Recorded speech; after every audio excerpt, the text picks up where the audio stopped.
Hi అండి. Sai vlogs. ఈరోజు సొరకాయ పులుసు చేస్తున్నాను. ఇది చపాతీలోకి, అన్నంలోకి చాలా బాగుంటుంది. సొరకాయ హెల్త్‌కి చాలా మంచిది. సొరకాయ రసం ఉదయాన్నే పరగడుపున ఒక అర గ్లాస్ తాగినా హెల్త్‌కి చాలా మంచిది. ఈ సొరకాయ పులుసు చేసుకోవడం కోసం ఒక లేత సొరకాయని తీసుకోవాలి. దాన్ని ఇలా సగానికి కట్ చేసుకుంటున్నాను. నేను సగం సొరకాయతోనే చేస్తున్నాను. 2 టమాటా, ఒక ఉల్లిపాయ తీసుకున్నాను. సొరకాయను శుభ్రంగా కడిగేసి ఇట్లా పై చెక్కు తీసేసుకోవాలి.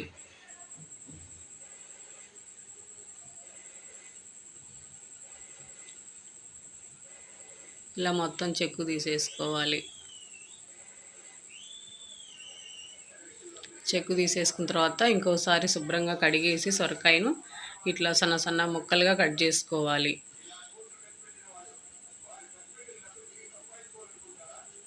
సొరకాయ ఆరోగ్యానికి చాలా మంచిది ఇది.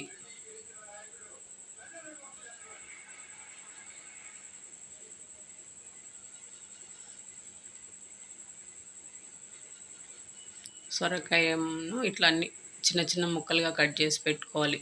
టమాటా, ఉల్లిపాయ అన్నీ కట్ చేసి పెట్టుకోవాలి.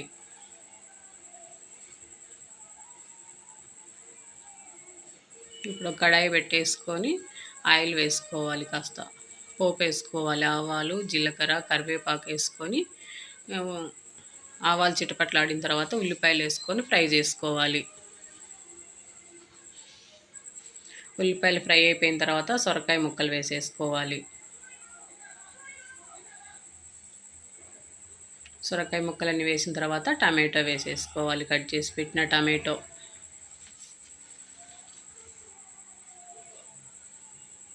ఇప్పుడు కాస్త పసుపు, సరిపడా కారము, సరిపడా సాల్ట్ వేసేసి ఈ సొరకాయ ముక్కలను ఒకసారి బాగా కలుపుకోవాలి. మొత్తం ఇలా ఒకసారి బాగా కలిపేసుకోవాలి. ఉప్పు, కారం అన్నీ కలిసేలా. మూత పెట్టేసి మంట మీడియం ఫ్లేమ్లో పెట్టేసుకొని ఒక 5 నిమిషాలు ఉడికించుకోవాలి. ఇలా వాటర్ అంతా బయటకు వస్తుంటుంది సొరకాయలో నుంచి. ఇట్లా మధ్య మధ్యలో కలుపుకుంటూ ఉడికించుకోవాలి. సొరకాయ సగం ఉడికిపోయింది. మనకు గ్రేవీ ఎక్కువ కావాలనుకుంటే కాస్త వాటర్ వేసుకోవాలి. వాటర్ వేసుకొని ఒకసారి మొత్తం బాగా కలుపుకోవాలి. సొరకాయ ముక్క ఉడికిపోయింది. ఇప్పుడు మసాలా వేసుకోవాలి. ధనియాలు, కొబ్బరి, తెల్లగడ్డ దంచిపెట్టిన పొడి ఇది వేసేసుకొని సాల్ట్ చూసి వేసుకోవాలి. సొరకాయ పులుసును ఒకసారి మొత్తం బాగా కలుపుకోవాలి. ఒక 2 నిమిషాలు ఉడికిచ్చేసి స్టవ్ ఆపేసుకోవాలి. అంతేనండి, సొరకాయ పులుసు రెడీ అయిపోయింది. ఇది రాగి సంగటిలోకి కూడా చాలా బాగుంటుంది.